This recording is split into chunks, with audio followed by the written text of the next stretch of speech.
Welcome back guys. हमारे channel में आपका दोबारा स्वागत है।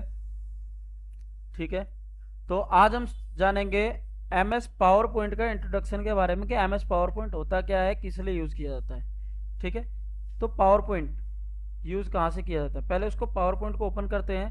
सर्च बार पे हम यहाँ पे लिखते हैं POWER पावर। ठीक है, तो जैसे हम पावर लिखते हैं तो यहाँ पे ऊपर देखो एमएस माइक्रोसॉफ्ट।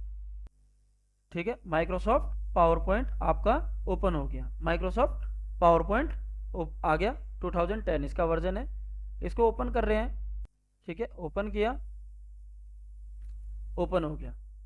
तो ये हमारा पावर पॉइंट का होम पेज है जिस पे हम काम करेंगे। ठीक है, तो यहाँ पे ध्यान रखना है, आप वर्ड पे किस पे काम करते थे, डॉक्यूमेंट विंडो या पेज पे। एक्सेल पे स्प्रेडशीट है ना, स्प्रेडशीट पे काम करते थे। और यहाँ पे काम करोगे स्लाइड पे। किस पे काम करोगे, स्लाइड पे। अब इस पे डायरेक्ट हम लिख नहीं सकते, ध्यान रखना। ये हमारा शेप है, जब हम शेप पे क्लिक करते हैं, मैं शेप डिलीट करता हूँ। एग्जांपल, इस शेप को मैंने डिलीट किया और इसको भी डिलीट किया। अगर मैं यहाँ पे कीबोर्ड से कुछ भी लिखना चाहता हूँ तो डायरेक्ट नहीं लिखा जा रहा है। ठीक है, कुछ भी पुट नहीं होता है। देखिए यहाँ पे नीचे लिखा हुआ स्लाइड। ठीक है, Excel Word sorry PowerPoint पे हम करते हैं काम स्लाइड पे। किस पे, स्लाइड पे। पावर पॉइंट पे हम काम करते हैं स्लाइड पे। अब स्लाइड पे तो कोई चीज़ लिखी नहीं जाती, डायरेक्ट फिसल जाएगी, और इसीलिए यहाँ पे सारे टूल्स भी ऑफ है। सिर्फ आपके ओपन है ये new slide, layout, recent action, ठीक है, सेक्शन, और आपके शेप्स। शेप के अंदर ही लिख सकते हो, या न्यू स्लाइड। न्यू स्लाइड लेने जाओगे तो यहाँ पे न्यू स्लाइड आ जाएगी। देखो मल्टीपल स्लाइड्स ले सकते हो एक ही बारे में आप, जरूरी नहीं कि सिंगल स्लाइड ही हो। ठीक, एक और ले लिया। तो यहाँ फॉर्मेट बनी मिलती है स्लाइड की इसमें। और मान लो आपको ये लेआउट पसंद नहीं आया, इसी स्लाइड में लेआउट चेंज करना है तो लेआउट पे जाके इसकी लेआउट चेंज कर सकते हैं। जैसे इसमें कि फर्स्ट कॉलम फिर डिफाइन किया, जैसे कि मान लो मैंने यहाँ पे लिखा हार्डवेयर, हार्डवेयर। अब यहाँ पे टाइप्स ऑफ हार्डवेयर लिख दिया, इनपुट डिवाइसेस, और अगले वाले पे लिख दिया मैंने आउटपुट डिवाइसेस। सॉरी, ठीक। अब यहाँ पे इनपुट डिवाइसेस का थ्योरी लिख दी कि इनपुट डिवाइस क्या है। ठीक है, जिनके माध्यम से कंप्यूटर, जैसे एग्जांपल लिख देता हूँ मैं यहाँ पे कीबोर्ड, एंटर प्रेस किया, माउस। समझ आ रहा है ना, इनपुट डिवाइस। इसी तरीके से आउटपुट डिवाइस है मॉनिटर, प्रिंटर, स्कैनर, ऐसे ही एग्जाम्पल दे सकते हो। ठीक, अब ये सारी टूल्स आपने MS वर्ड के होम में भी यूज़ किया है और एक्सेल्स में भी यूज़ किया है। ठीक है, तो इनके बारे में इंट्रोडक्शन तो देके आपको पता चल ही गया होगा देखते ही। ये सारे शेप के टूल्स है और फॉन्ट के जो पैराग्राफ के टूल्स है। ठीक, अब पावर पॉइंट देखो, मैंने दूसरे पे क्लिक किया तो अलग है, इस पे क्लिक किया अब ये ब्लैंक है। इस पे अपने हिसाब से कस्टमाइज भी कर सकते हो, आप ले सकते हो।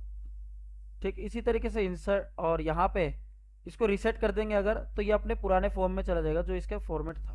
देखो आ गया, बट जो हमने ड्रॉ किया था उसको हमें डिलीट करना पड़ेगा, ध्यान रखना। ठीक, सेक्शन, ऐड सेक्शन, इसको यूज नहीं करना अभी। ठीक, अब इसको ऊपर ले जाना है, फर्स्ट थर्ड वाले को, तो ऊपर की तरफ साइड कर दो, इसको क्लिक करके ड्रैग कर दो ऊपर की तरफ, ऊपर चला जाएगा, फर्स्ट में चला गया ये। ठीक, ये टूल्स वगैरह आप यूज कर ही लोगे। यहाँ पे आप क्विक स्टाइल से फॉर्मेट कर लो इसको। ठीक है, टेक्स्ट को फॉर्मेट करना है तो टेक्स्ट के लिए आपको यहीं पे मिल जाता है, कहाँ पे, होम पे मिल जाता है ना। आ रहा है, टेक्स्ट का कलर चेंज हो रहा है, हुआ ना। इस पे क्लिक किया, सेव स्टाइल लो, अलग ही समझ आ रहा है ना। आप जल्दी जल्दी एक्सप्लेनेशन दे सकते हो। इसको बीचों बीच करना, सेंट्रल लाइन लो, हेडिंग भी तैयार होगी हमारी, एक फॉर्मेट तैयार हो गया, है ना। इसी तरीके से इंसर्ट में जाके आप पिक्चर ले सकते हो, क्लिप आर्ट ले सकते हो, शेप ले सकते हो, स्मार्ट आर्ट ले सकते हो। ये सारी चीज़ें आपने वर्ड में किया हुआ है। अब आते हैं हम डिजाइन पे। किस पे, डिजाइन पे। डिजाइन इंपॉर्टेंट है यहाँ पे।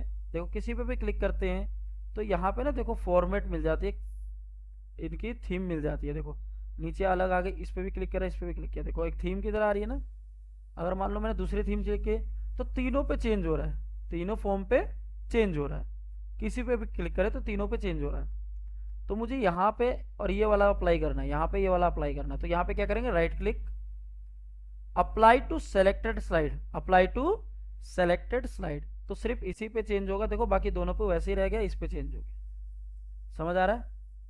ठीक। इसके अलावा इसके कलर वगैरह चेंज करना है तो यहीं से कलर चेंज कर सकते हो आप, जिस पे आपने थीम अप्लाई कर रखी है। ठीक, सेलेक्ट कर, देखो हो गया चेंज। फॉन्ट वगैरह लिखने का स्टाइल चेंज कर सकते हो आप, हो गया चेंज। पूरी स्लाइड का होता है। बैकग्राउंड स्टाइल, बैकग्राउंड में जो कलर आ रहा है व्हाइट, आप उसको चेंज करना चाहते हो तो चेंज कर सकते हो। और भी एडिटिंग हाईलाइट बढ़िया लगाना तो फॉर्मेट बैकग्राउंड पे जाओगे, यहाँ पे आपको पिक्चर लगाना है, सॉलिड ग्रेडियंट लगानी है। तो मैंने ग्रेडियंट लिया, अगर रेनबो वाली लिया और अप्लाई टू ऑल करूंगा तो सब पे आएगा, और वैसे डायरेक्ट क्लोज करूंगा तो सिर्फ इस पे आ जाएगा।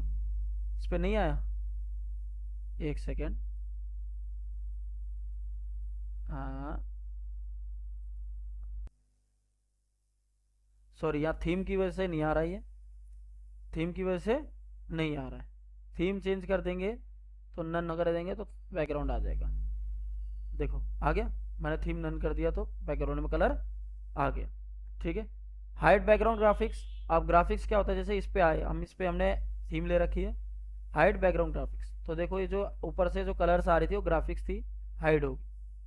ठीक है, ये चीज़ होती है। अगले वीडियो में मैं आपको ट्रांजिस्टर्स और एनिमेशन के बारे में बताऊंगा, ये बहुत इंपॉर्टेंट है। इससे पहले आप अपना फॉर्मेट डाटा इस तरीके से बना के तैयार करिए। जैसे एग्जांपल मैं आपको यहाँ पे दिखाता हूँ, हमारे पास कुछ बनी हुई फाइल्स है। जैसे एग्जांपल मैंने व्हाट इज हार्डवेयर के ऊपर बनाया था एक, ठीक है। तो कुछ इस प्रकार से आप फाइल तैयार कर सकते हो। सेकंड पेज, ये देखो फर्स्ट पेज, है ना। और आपको जब मैं एनिमेशन और ट्रांजिस्टर्स बताऊंगा तो कुछ इस प्रकार से आपके ये स्लाइड चलेंगे। ठीक है। What is software, a set of meaningful instructions which cannot be touched by the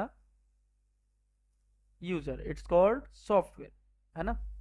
इसी तरीके से टाइप्स ऑफ सॉफ्टवेयर आ जाते हैं आपके। There are two types of software, ठीक है, सिस्टम सॉफ्टवेयर और एप्लीकेशन सॉफ्टवेयर। ठीक, इस तरीके से आपको एनिमेशन लगाना मैं आपको अगले वीडियो में बताऊंगा, ट्रांजिशंस और एनिमेशन के बारे में, ये बहुत डीपली जानना है आपको। ठीक, इससे पहले आप अपना थीम तैयार कर लो।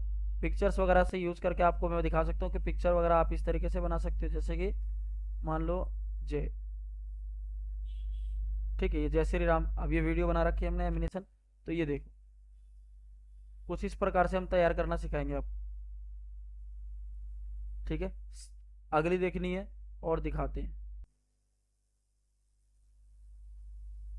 इंडिया, ठीक है, देखिए, ठीक है, समझ आ रहा है।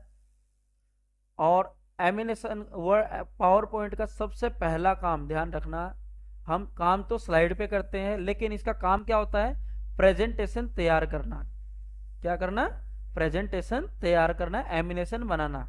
ठीक है, किसी भी टेक्स्ट को फोटो के ऊपर एनिमेशन अप्लाई करके उसको प्रेजेंटेशन में कन्वर्ट करना। ठीक है, तो आप एक चीज कर सकते हो, पहले तो आप अपनी डाटा तैयार कर लो जिस तरीके से मैंने आपको एग्जांपल दिखा दिया है। इसके बाद अगले वीडियो में आपको एनिमेशन लगाना बताऊंगा। ठीक है, तो इसी तरीके से नए नए वीडियो जानने के लिए हमारे चैनल